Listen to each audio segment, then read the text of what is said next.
दोस्तों नमस्ते प्रणाम, स्वागत है आपका श्रेया लोकगीत में। तो दोस्तों आज हम आपको सुनाने जा रहे हैं एक दहेज प्रथा का गीत है। तो दोस्तों प्लीज़ कमेंट करके बताइएगा गीत कैसा लगा आपको। गीत यदि अच्छा लगे तो चैनल को सब्सक्राइब भी कर दीजिएगा। चलिए गीत शुरू करते हैं।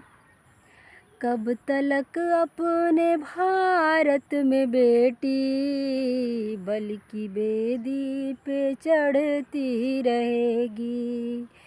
कब तलक अपने भारत में बेटी बल्कि बेदी पे चढ़ती रहेगी। रस्म दहेजा दहेजों को छोड़ो बल्कि इज्जत कमाती रहेगी।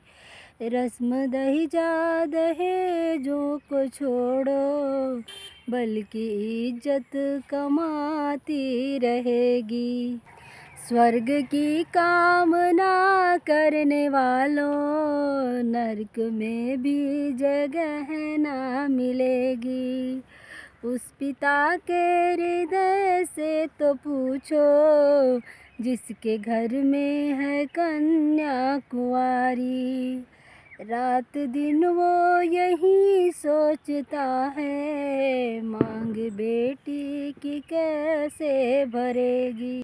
माँ के दिल में ये अरमां मचलती बेटी महलों की रानी बनेगी।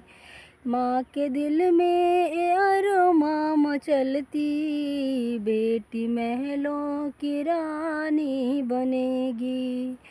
क्या पता है कि शादी से पहले शाहजादी कफन ओढ़ लेगी।